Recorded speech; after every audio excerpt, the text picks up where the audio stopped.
그대에게 꽂혔나봐요.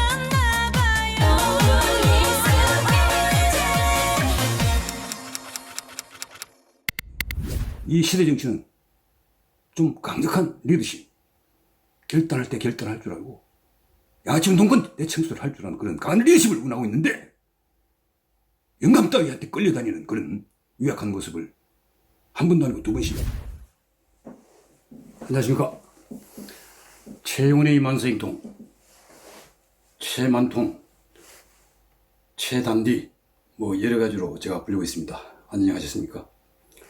어제는 철권 통치자였던 전두환 전 대통령이 영면의 길로 갔습니다. 어제 오전 8시 45분, 공교롭게도 33년 전 전통이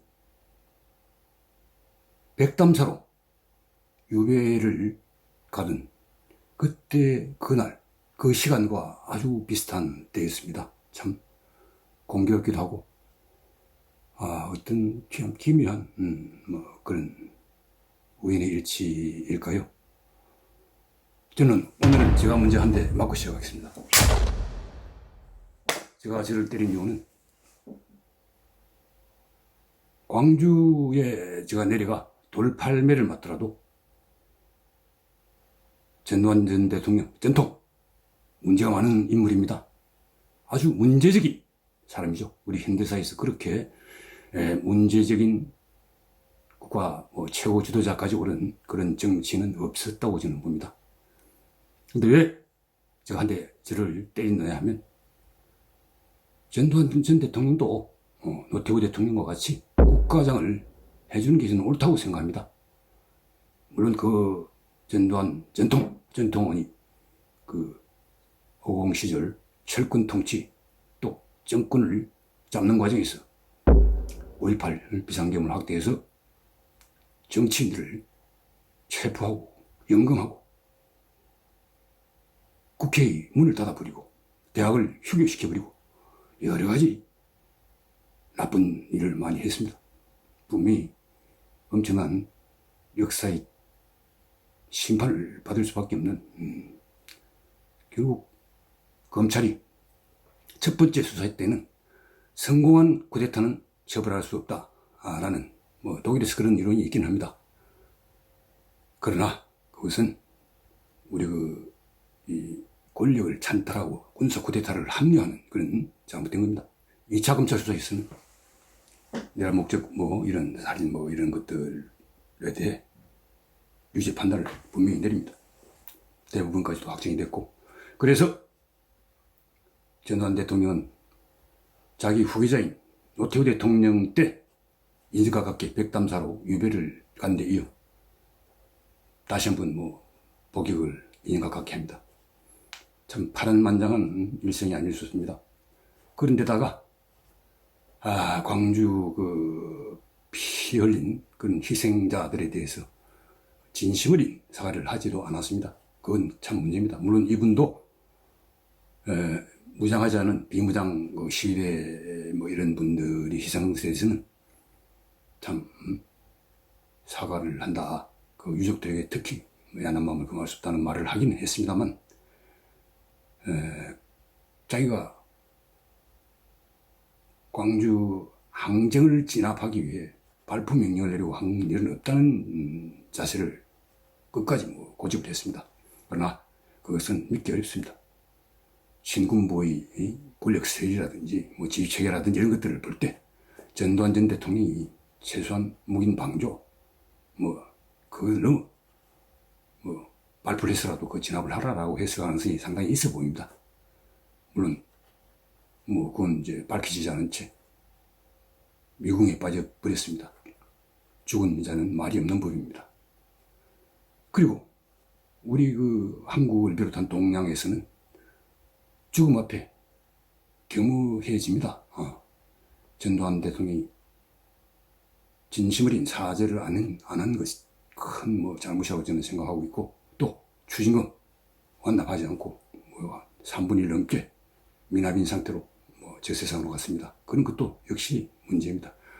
그런 것을 살아생전에 깔끔하게 정리를 했더라면 하는 생각이 듭니다만, 그러나 저 생각으로는 전두환 대통령도 노태우 대통령과 같이 국가장을 치르게 해야 됩니다. 우리 역사가 비록 독재자가 통치를 하고 또 독재자가 권력을 잡기까지 무고한 사람들까지 수백 명이 목숨을 잃은 이런 불행한 과거를 겪었다 하더라도 우리가 그 과거를 또 그 역사, 독재자의 역사이긴 하지만 그 7년간, 대한민국의 7년간을 짊어진 건 또 사실입니다. 그런 역사를 우리가 지우개를 지우듯 삭제할 수 없습니다. 그런 점에서 공과 과를 제대로 역사가들은 좌나 우 어느 쪽에 치우치지 않고 기록에 남기고 또 심판할 건 심판하고, 그러나 또 7년간 대한민국을 자리까나 못했거나 통치한 데 대해 예우하는 차원에서라도 국가장을 하는 게 옳지 않나는 생각을 저는 변함없이 갖고 있습니다. 그와 관련해 이재명 후보, 여당의 후보죠. 이재명 후보가 전두환 대통령이 숨진 사실을 접하고 처음에는 딱 떨어지는 답을 하지 않다가 잠시 뜸을 들였죠. 그러다가 접근들하고 회의를 했는지는 모르겠습니다만은 내란을 했고 학살을 한 주범이다, 그런 사람이 사과도 않고 숨졌는데 나는 조만할 수 없다 라는 입장을 밝혔습니다.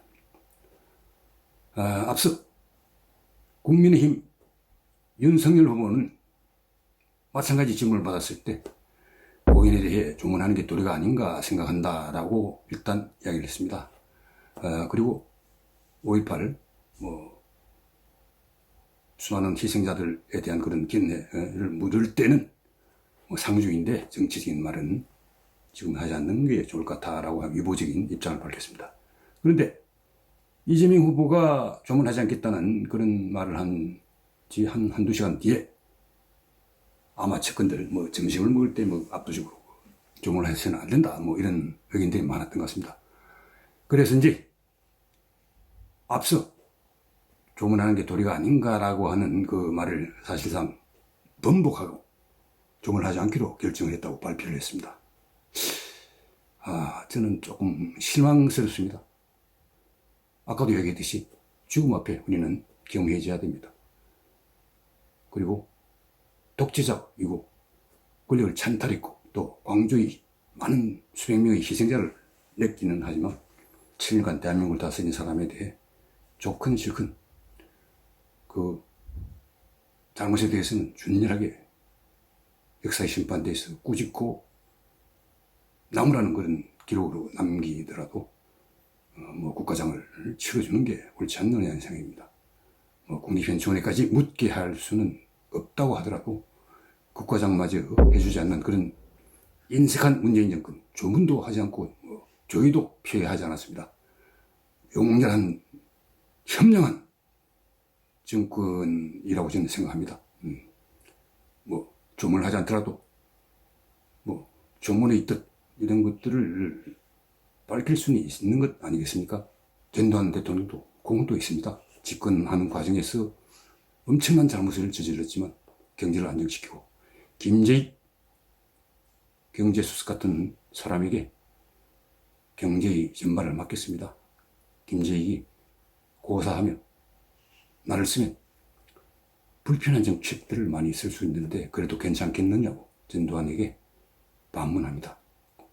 그때 전두환은 당신이 경제 대통령이다 라고 말했습니다. 얼마 전 곤욕을 치른 윤석열 후보 전두환 발언, 이 요지가 그거였습니다. 김재익에게 경제의 정권을 맡겨 물가를 안정시키고 또 경제를 안정적으로 성장시키는 그런 잘한 부분도 분명히 있습니다.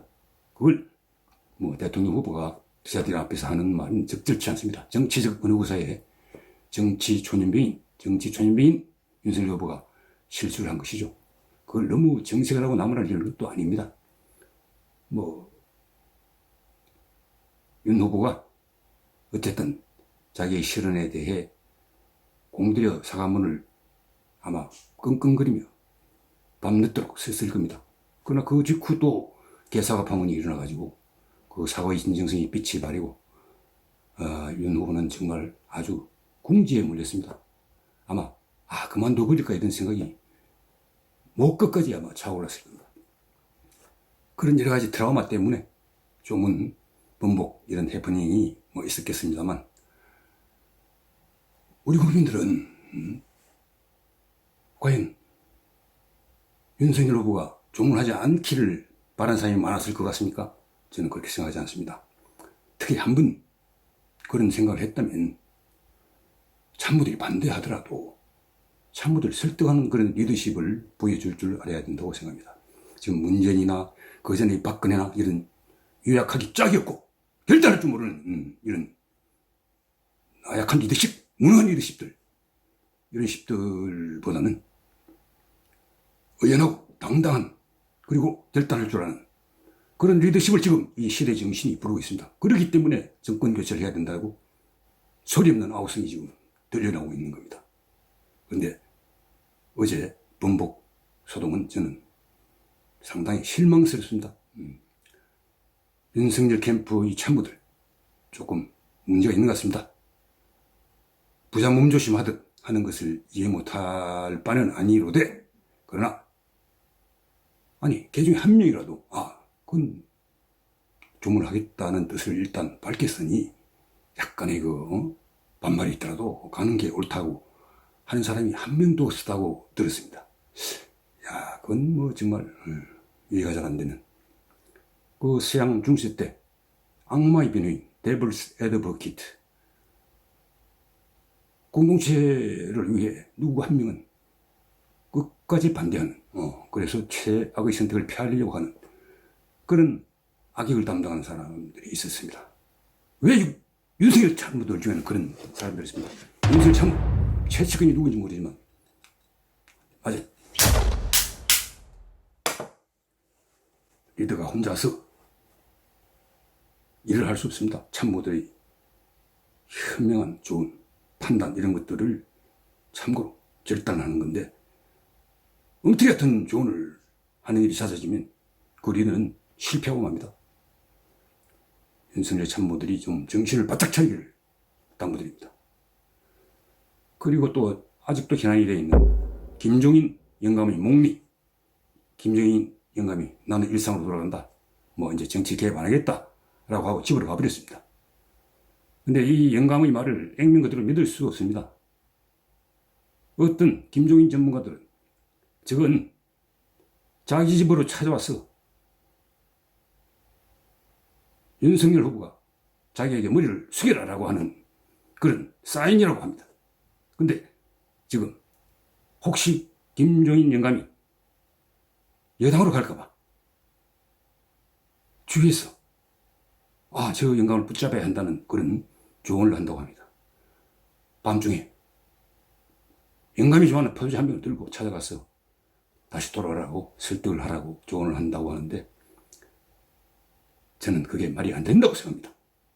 영감이 입에 달고 하는 말이 나는 확실히 쓰지 않으면 가지 않는다 이런 표현들을 쓰는데 그게 그 말이에요. 될 만한 놈한테 될 만한 놈이 부리면 가고 안 그리면 안 간다는 이야기예요. 영감이 있어서 된 게 아니고 그 사람이 될 만했기 때문에 되는 거예요. 윤석열 후보도 마찬가지인데 왜 자꾸 끌려다니는 듯한 인상을 주고 약한 모습을 보이고 그러면 이 시대 정치는 좀 강력한 리더십 결단할 때 결단할 줄 알고 양아치 운동권 내 청소를 할 줄 아는 그런 강한 리더십을 운하고 있는데 영감 따위한테 끌려다니는 그런 유약한 모습을 한 번도 아니고 두 번씩 지난번에 사무실로 김병준을 데리고 가서 불신을 한 번 하는 모습을 보였으면 재가를 받는 듯한 모습을 보였으면 예우를 충분히 한 겁니다. 그 정도에서 끝을 내고 영감이 등판하면 승리한다는 그런 익숙한 기억에서 결별할 줄 알아야 됩니다. 그런 결단도 할 줄 모르는 사람은 대통령이 될 자격이 없습니다. 다시 한번 윤석열 후보에게 기다릴 줄 알고 또 영감 없이도 김한길 새시대 준비위원장 또 김병준 상임선대위원장 또 그 밖의 여러 권성동 사무총장도 있을 테고 또 주호영과 무슨 본부장 할지 모릅니다만 그런 여러 사람들이 힘을 합치면 아니 영감 하나 없다고